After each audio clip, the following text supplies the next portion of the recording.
Mommy. Hi, Minji. Minji.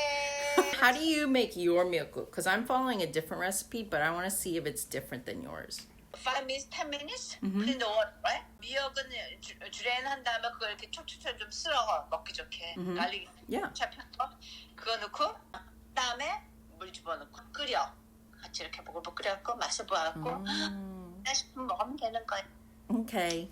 Yeah? I'm gonna make it today for dinner. good. 그래, 민지야. 잘 지내, 오늘도. Okay, you too. Love you. Thank you. Love you. 민지 저녁에는 와인 한 잔 마시고 자. Hey guys, it's Min.g. Happy quarantine week number. Your guess is as good as mine. Yeah, so I hope you guys are doing well. I would ask how you're doing, but obviously you can't respond. I do care, I promise I do care. So I'll tell you how I'm doing. This quarantining season has been interesting. I am still busy. I'm going to class virtually online. I still have to work, and I'm trying to just keep myself busy with personal projects to keep myself mentally and emotionally stable. So that has been good. I am very blessed and very privileged to be able to live comfortably, to still have a job during the stay-at-home order. And so I'm very, very thankful for that. So yeah, all of that to say, this video is way overdue. And the reason it's overdue, because you guys would not know that it's overdue unless I told you, which I just did, is because I was just lazy. So my birthday is at the end of March, and I had the privilege of celebrating my birthday during quarantine. Nobody was around. I was in my apartment by myself, alone. Similar to all my other past birthdays. I'm just kidding. Totally kidding. But in all honesty, we were in shelter in place here in Texas, and so I didn't see people physically, but I did have some amazing friends and family FaceTime me or text me and just wish me happy birthday, and that just meant a lot to me. Just to be reminded that it's my birthday. My birthday kind of comes and goes, and I don't really remember that it's my birthday until someone texts me and says happy birthday. It's never been a big deal for me growing up. It's nice to have people who remind you that you are loved and that you're worthy to be celebrated. Yeah, so thank you to those friends and to those family members who did that for me. But way before all this quarantine and before COVID even came on the scene, what even was that time? I decided that I wanted to make seaweed soup or miyeokguk for my birthday this year. I've never made it before, and traditionally it is, I guess, like a birthday soup.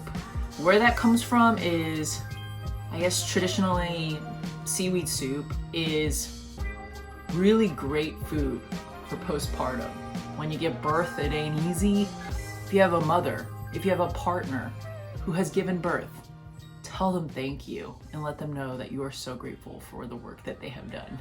So it kind of replenishes the iron or your blood or something. It does something. It replenishes something in there that you lose when you give birth, essentially. So yeah, you have seaweed soup on your birthday to commemorate and to honor the mother that gave birth to you. So usually if you're around Korean people, traditionally they'll have seaweed soup on their birthday. I do live by myself. My family is not in Texas with me. I don't have my mom here who usually makes seaweed soup for our birthday. So I wanted to make seaweed soup for myself for the first time. I mean, I am kind of grown and I heard it's really easy, so it should be doable for me. So that's what this video is. That's a very long-winded explanation of what this video is and why it is overdue. So let's get to cooking. All right, so let's get our ingredients. We have garlic, some kind of protein. You can use beef, pork, chicken, tofu, anything that you'd like. For me, I used beef for my soup, so that's what you'll see in this video. Obviously, you're gonna need some seaweed, sesame oil, soy sauce, fish sauce, water, salt and pepper. And this is optional, but you can add red pepper flakes. I added it to my soup to give it a little kick, but it's totally not necessary. All right, so let's chop up our ingredients. Let's start off with the garlic. So you just want to mince the garlic up nice and fine so that it can get into that soup. You guys like the special effects I did? Next, we're gonna chop up the beef to just bite-sized pieces or cubes. And then you're gonna take that beef and the soy sauce, about a quarter cup, douse it with the soy sauce and mix it in, let it marinate, and you wanna put it to the side. Now we're gonna look at the seaweed. We're gonna take a big bowl so we can place the seaweed in it. This is the seaweed that I bought from H Mart. Apparently it's a pretty good brand. It's called Wang brand if you want to check it out. Just grab a little handful of seaweed. Be mindful that seaweed does expand, so you don't want to go too crazy on the amount of seaweed you use. This should be enough for a few meals. And you're just going to cover it in water, make sure it's all soaking in that water so that it expands. You're going to let it sit for about 10 to 15 minutes. Ta-da!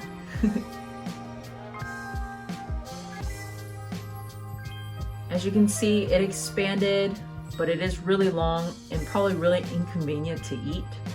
So you want to go in and just give it a couple snips with your scissors. I gave it about 4 cuts just to make it easy for me to eat. And you're just going to wash the seaweed 2 or 3 times, kind of like if you're making rice. You want to just keep washing it, pouring it out, straining it, washing it again, straining it again, and so on. Voila. All right, so that's done. So we'll put that to the side. Now we're going to look at our stove. So get your pot ready and turn up that heat pretty high. We're gonna need our sesame oil, that minced garlic,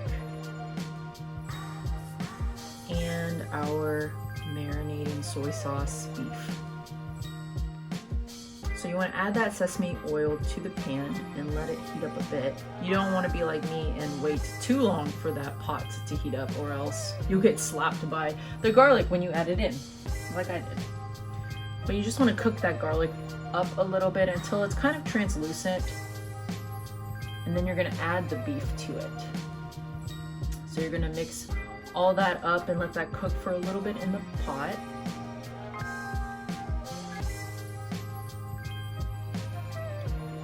And then you're gonna add your seaweed. Once you add that in, just stir it up so it all cooks together. You wanna make sure that you're stirring so that it doesn't burn in that pot. Next, you're gonna take your water and fill it up with that water. I added about 3 cups because I'm expecting the soup to last me about 3 meals, but like every good cook, you want to eyeball everything. So next you're going to take fish sauce and you're just going to give it a few dabs.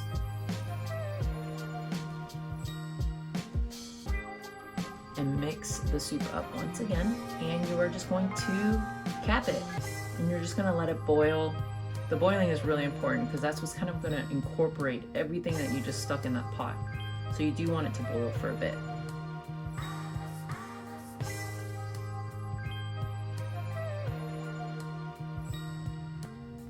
Then you'll finally come over and do my favorite thing, which is taste testing. It's probably not going to be seasoned, so you do want to test it and season it to your liking. So adding that salt and pepper.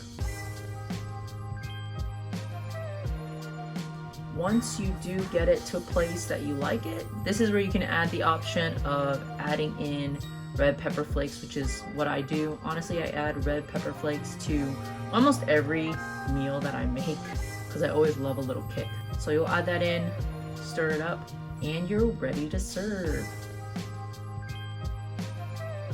So for me, this is probably very typical of any Korean household, but serving it with a bowl of rice and then a side of, I guess they're called side dishes. In Korean, they're called banchan, but just a variety of side dishes on the side, and there's my birthday meal.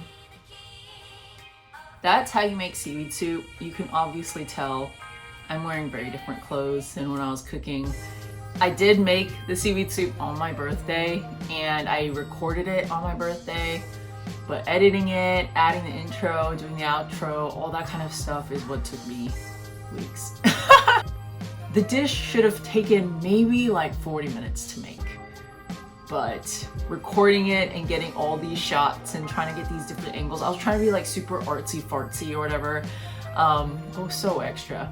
It ended up being like a 2.5 hour process. As soon as I shot that last shot, I just devoured that food.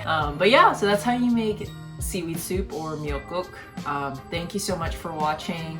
As always, please, please, please like, subscribe, comment, click the bell to get notifications, share my YouTube channel, whatever it is. But at the end of the day, I hope you guys just enjoy and you'll come back for future videos. Yeah, see you guys next time. Bye!